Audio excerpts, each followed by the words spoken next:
Quelle chose étrange que la vie.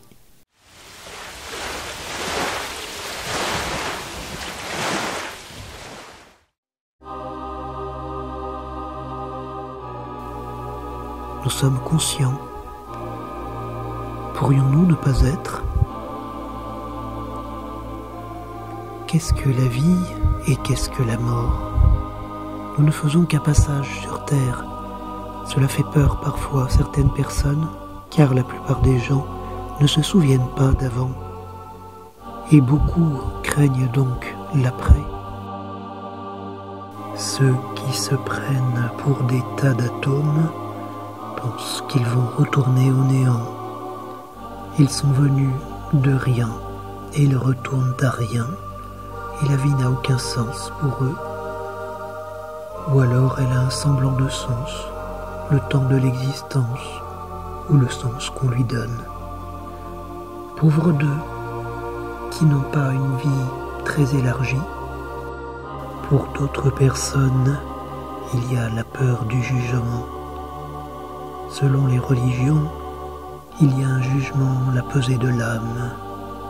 Beaucoup de religions sont dans la peur en réalité, alors que lorsqu'on écoute des expériences de mort imminente de gens qui sont passés près de la mort, il y a un tel amour de l'autre côté que c'est nous-mêmes qui nous jugeons en réalité. Nous nous jugeons souvent à un tel point qu'un être de lumière vient nous remonter le moral et nous indiquer également tout ce qui a été positif dans notre vie. Alors bien sûr, certains parlent de manipulation. On peut y voir effectivement, dans la mesure où notre conscience est bien présente au début, mais pas la mémoire, une forme de réinitialisation pour faire des cycles et des cycles. Certains affirment qu'il y a ce qu'on appelle des archontes qui recyclent les âmes et qui font en sorte que vous soyez régulièrement en train de rechuter dans la matière, soit vous prendre pour un tas de matière, soit finir par culpabiliser et être prêt à refaire des cycles grâce à cette culpabilité. Cela voudrait dire qu'il n'y a pas de projet d'amour. Cela me paraît un petit peu étonnant quand même, comme perception.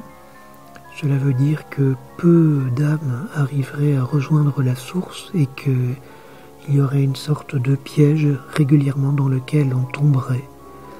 On oublierait régulièrement, on referait certaines erreurs inéluctablement par le biais de l'oubli, ce fameux reset qu'il y a à la naissance. Cela me paraît curieux quand même.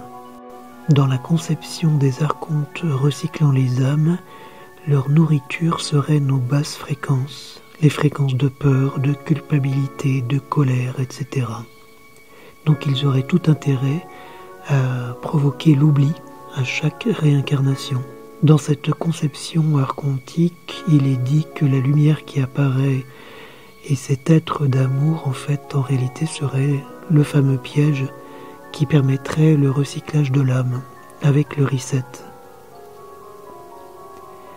Il y a eu des enquêtes d'hypnose régressive que je recommande de Mathieu Monade, entre autres, qui montrent qu'il y a peut-être effectivement deux formes de lumière au moment de la mort, de la même façon qu'il y a un espace sacré lorsqu'on fait une sortie de corps réel, quand on se sent vraiment comme une pure conscience. Contrairement à un rêve lucide, ce n'est vraiment pas la même chose. Dans un cas, il y aurait une sorte de projection holographique, et dans l'autre cas, on sent une dimension réellement sacrée. Dans ce sens-là, on pourrait dire oui, il peut y avoir un piège, mais il peut y avoir aussi une lumière et un amour réel. Que pouvons-nous faire à part faire appel à nos sens intérieurs? Nous sommes dotés d'une boussole intérieure. Si nous n'avons pas moyen d'avoir confiance dans notre propre boussole intérieure, c'est que nous avons été mal conçus. Cela me paraît peu probable. Si l'on conçoit que la source d'amour nous a conçus avec tout ce qu'il faut pour pouvoir apprécier réellement ce qui se passe, mais pas avec le mental ni avec l'émotionnel, mais bien avec notre boussole intérieure, alors notre chemin serait peut-être tout simplement de nous en servir du mieux que l'on peut.